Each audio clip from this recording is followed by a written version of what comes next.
savez, le problème majeur de certaines personnes qui n'arrivent pas à vivre la plénitude du Saint-Esprit, qui n'arrivent pas à expérimenter le Saint-Esprit, c'est qu'ils ne viennent pas dans la présence du Saint-Esprit avec leur cœur. Amen. C'est-à-dire quoi? Ils ne viennent pas dans la présence du Saint-Esprit avec la soif. Et regardez, si tu as la soif, mais tu as faim, de la manière que tu as faim de l'argent, mais de la manière que tu as faim de la nourriture même, comment tu te bats et puis tu te donnes les moyens nécessaires pour entrer en possession de ce que tu as besoin, est-ce que c'est de cette même manière que tu fais avec le Saint-Esprit? Vous voyez? Cela, c'est différent en fait. Et quand c'est comme cela, tu ne peux pas vivre pleinement la grâce du Saint-Esprit, mais pleinement la personne du Saint-Esprit. Pourquoi? Parce que le temps même que tu lui accordes est peu. Parce que la considération même que tu accordes au Saint-Esprit est peu. Ce que même le Saint-Esprit fait avec toi, quand il regarde ta disponibilité, cela t'empêche à ce que nous puisse venir agir en toi. Amen, amen. Amen, amen. Amen, amen. On va quelque part? Amen. Ok. Donc tu vas prendre ta Bible selon Actes chapitre 3, verset 6.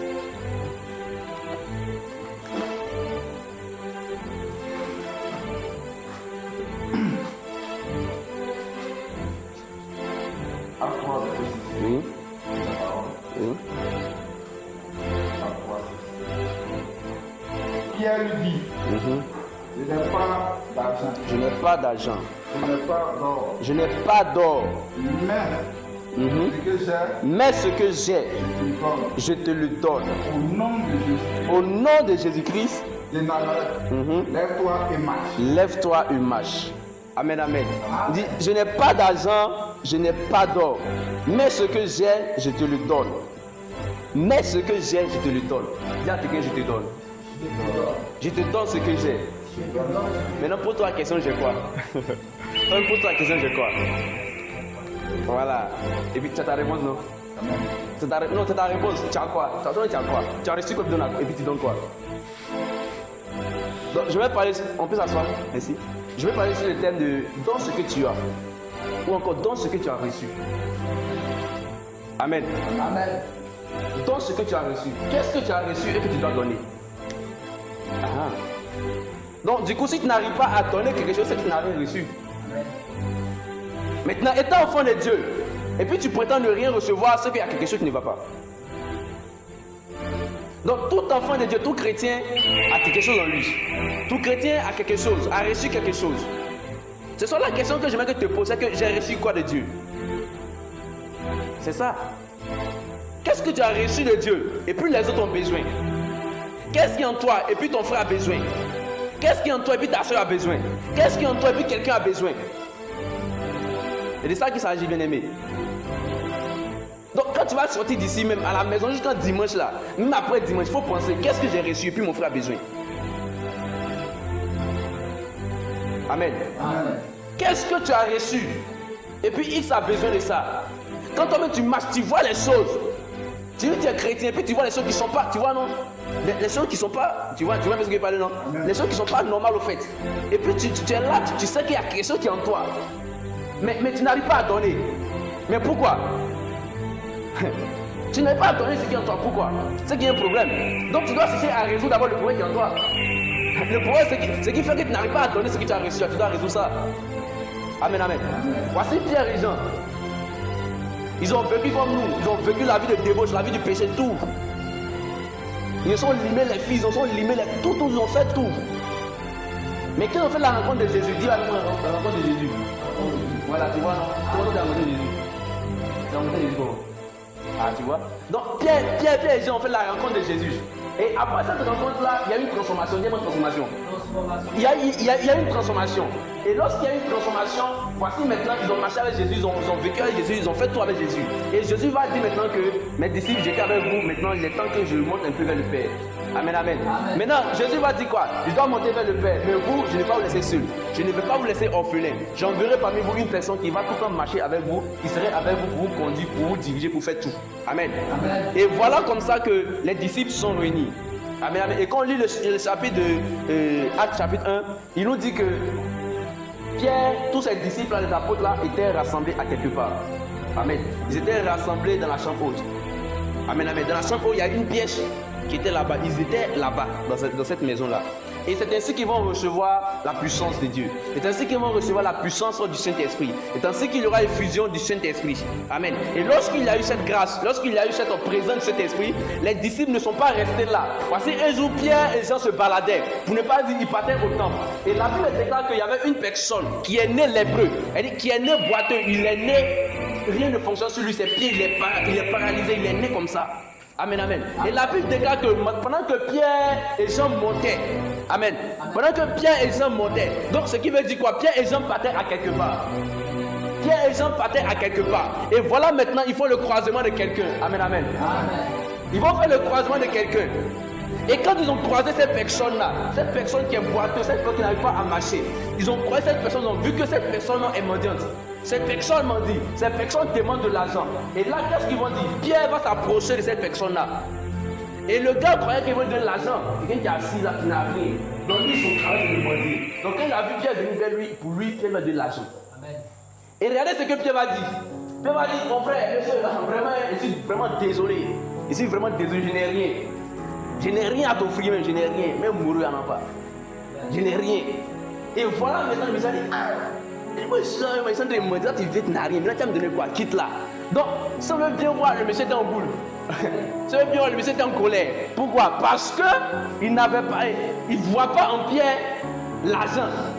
Il ne voit pas en Pierre ce qui va lui faire vivre au fait. Donc, mais Pierre va aller plus haut pour dire quoi? Pour dire que, monsieur, bien vrai, je n'ai rien, je n'ai rien, je n'ai rien, je n'ai rien, je n'ai pas d'or, je n'ai pas d'argent. Mais j'ai seulement une seule chose que je vais te donner. Amen. Dis avec moi, j'ai quelque chose. Mais qu'est-ce que tu as? Pierre dit, je n'ai rien comme argent, je n'ai rien comme or, je n'ai rien comme bien pour te donner. Mais j'ai seulement quelque chose à t'offrir. J'ai quelque chose que j'ai reçu d'une personne surnaturelle. J'ai quelque chose que j'ai reçu d'un Père qui n'est pas physique mais qui est spirituel. J'ai quelque chose que j'ai reçu que je dois te donner. Et c'est ce que j'ai reçu. Pierre dit quoi? Au nom de Jésus, lève-toi et marche. Donc Pierre a reçu la guérison en lui. Alors du coup, cette guérison ne pouvait pas rester. Cette grâce ne pouvait pas rester. Pierre dit non, il doit transmettre cela. Et Pierre dit au nom de Jésus, lève-toi et marche. Et le monsieur se lève et puis il marche. Quand tu as commencé ta marche chrétienne, quand tu as commencé ta vie chrétienne, tu as tout posé la question, qu'est-ce que j'ai reçu? Et si tu as la réponse à ta question, est-ce que tu demandes, est-ce que tu donnes ce que tu as? Amen. Aujourd'hui, plusieurs personnes n'arrivent pas, plusieurs chrétiens aujourd'hui sont morts, plusieurs chrétiens, toutes les personnes aujourd'hui souffrent. Et ils disent que non, moi je ne suis pas apôtre, non, moi je ne suis pas prophète, non, c'est toi qui dois guérir les gens, quoi. Non, c'est le pasteur qui doit partir guérir les gens tout le moment, quoi. Aujourd'hui, on lutte les pupitres, on lutte la chair avec les hommes de Dieu. On dit, on est là, on veut être devant, on veut qu'on nous voie. J'ai dit une seule chose, l'église rigole déjà des personnes qui sont déjà sauvées. L'église rigole déjà des personnes qui ont déjà la guérison. Toi, ton don que tu veux manifester, c'est dehors, ce n'est pas dans l'église. Dieu permet la manifestation dans l'église pour pouvoir restaurer son peuple. C'est tout, sinon l'église est déjà sauvée. Il connaît déjà les dons de Saint-Esprit. Tu vas les dire quoi? Ils parlent déjà, tu vas les dire quoi? Ils ont été au discernement, tu vas dire quoi? Ils ont été au guérison, tu vas les dire quoi? Mais quand tu vas dehors dans le marché, quand tu vas dans la rue, tu dis à telle personne, mon frère, regarde, je vois telle chose sur toi. Ah, c'est qui lui là encore? Déjà, il sera sauvé. Mais quand tu viens à l'église, tu vois le gars, tu vois la soeur, tu vois, toi, tu vas dire quelque chose dans ta vie. Mais cette personne est là, cette personne dit, mais je sais ça. Dieu me parle tout le monde de ça. Dieu me fait cette grâce pour ça. Amen. Mais est-ce que tu l'as sauvé? Est-ce que tu l'as sauvé? Non. Parce que tu lui as donné l'information que lui, il sait déjà. Amen, amen. À quoi sert de lutter la chair avec le leader? À quoi sert de vouloir être devant? Le monde est là. Le monde a besoin de quelque chose. Mais est-ce que nous sommes prêts à donner ce que nous avons reçu? Nous sommes assis dessus, non. Mais qu'est-ce qui nous empêche? La honte, la peur. Non, je vais aller comment? Non, tu te soucies au fait. Tu te soucies, non, tu n'es pas encore arrivé. Ah, donc il y a un temps pour ça. Mais quand pour chercher l'argent, il n'y a pas un temps pour ça. Hein. Mais pour servir Dieu, il y a un temps pour ça. Donc tu attends le temps. Donc c'est dans 10 ans, tu attends dans 10 ans, il dit à quelqu'un, Jésus t'aime. D'accord? Donc pourquoi tu n'attends pas dans 10 ans avant de bouffer l'argent? Amen, amen. Il est temps que nos mentalités changent. Si on veut être vraiment disciples de Christ, si on veut vraiment ressembler aux apôtres, il va falloir que nos mentalités changent. Et lorsque les apôtres ont reçu cette grâce, le Saint-Esprit, il y a eu un changement de mentalité. Ils sont allés dans les lieux sans crainte. Ils sont allés annoncer la parole de Dieu sans réfléchir. Ils sont allés bêtement, annoncer bêtement ce qu'ils ont reçu bêtement, ils ont donné bêtement. Mais qu'est-ce que toi tu as reçu et que tu donnes? C'est-à-dire tu passes à quelque part, tu te mets à faire des preuves, quelqu'un qui est là. Et s'il doit faire, et s'il doit faire, et s'il doit faire, tu ne fais pas. Donc demain tu vas t'arrêter maintenant, tu vas venir lutter maintenant. Tu es lâché, tu vas lutter maintenant les gens. Oh, ça c'est mon domaine, bon, ça c'est comme ça. Bien aimé, on a reçu quelque chose, il va falloir qu'on donne cette chose. Amen. Et ce qui nous empêche de donner aussi cette chose, c'est la peur, la honte. Vous savez, on calcule trop. Et on pense aussi. Vous savez, souvent quand on réfléchit trop, quand on pense trop, ça tient notre foi. On se pose trop la question. Bon, est-ce que c'est de Dieu? Bon, attends, tu veux voir quelle manifestation de Dieu pour que tu puisses savoir que c'est Dieu qui vient de te parler? Amen, amen. Avant que j'étais là, une nuit, je suis là, je me dis, bon Dieu, bizarrement, quand j'ai eu à cœur de ne pas dormir, de prier à 0 heure. J'étais là juste, je n'ai pas sommeil bizarrement ce jour-là. À 0 heure, je suis rentré dans le temple. Et j'ai commencé à prier, je me suis rendu compte que c'est à cause d'une seule personne. Le seul temple m'était à cœur de va prier. Et cette personne n'est pas ici. Quand j'ai commencé à prier, il me dit, non, voici telle chose, telle chose, telle chose. Donc, par moment, le Seigneur peut-être, mais tu attends quoi au juste pour savoir que non, c'est Dieu bien. Tu attends quel signe, quelle manifestation bien bon. Tu veux comprendre en fait. C'est quoi tu veux comprendre au plus?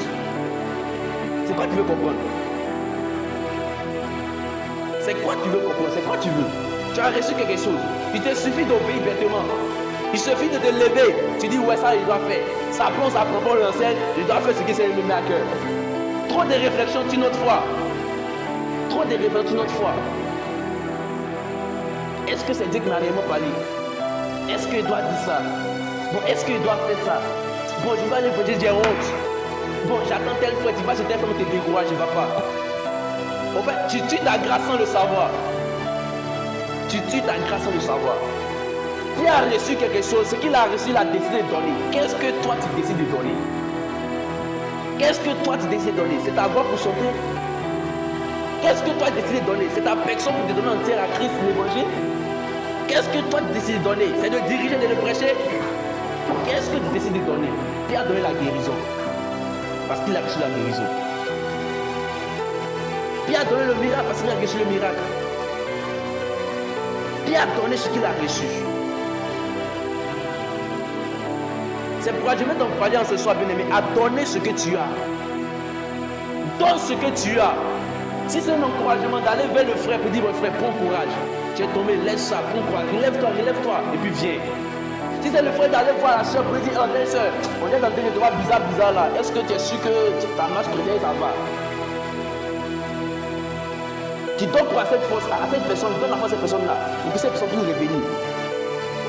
Si tu as reçu la grâce de venir nourrir ton frère, de venir nourrir le Seigneur, de venir nourrir ta personne, fais-le, c'est ce que tu as reçu que tu donnes. Lui ne peut donner ce qu'il a reçu. On donne tout ce qu'on a reçu. Et quand on donne, c'est parce qu'on a reçu en abondance. Alors si tu refuses de donner, c'est parce que tu as reçu peu. Maintenant tu as dit que tu es chrétien dans le Saint-Esprit en toi, maintenant tu as reçu peu. Pourquoi? Parce qu'il y a quelque chose. Soit tu ne te concentres pas totalement à Dieu, soit tu es négligent. Amen, amen. Et plus tu es négligent, plus cette grâce baisse.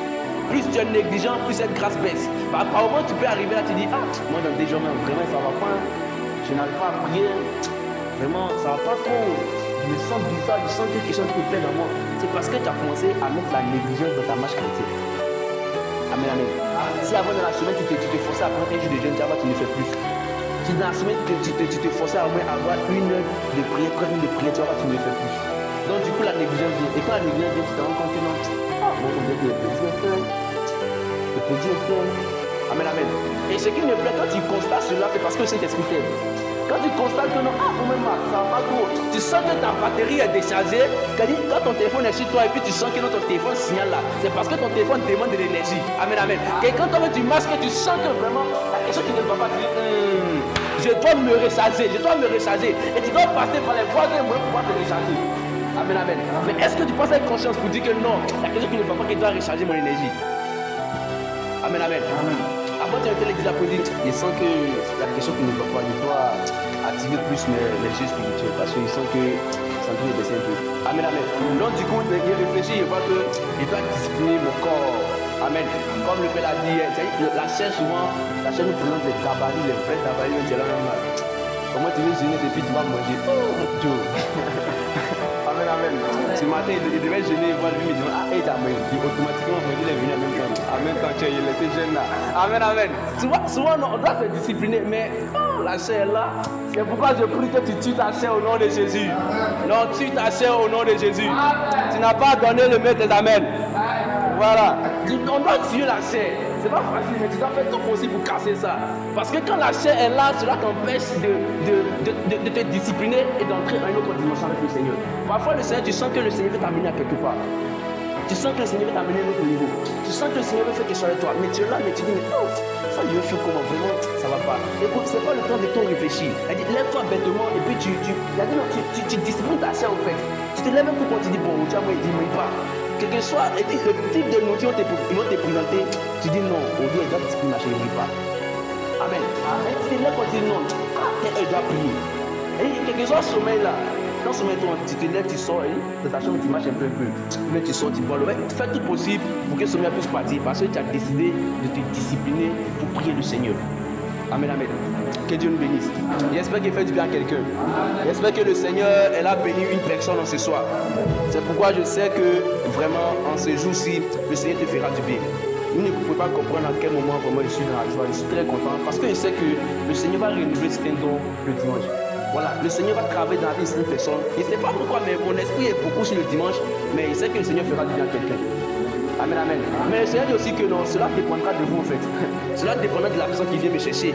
Amen, amen. Si tu cherches vraiment de l'argent qui est tombé dans la nuit, avec vraiment, c'est pas torche de portable ou bien quoi là.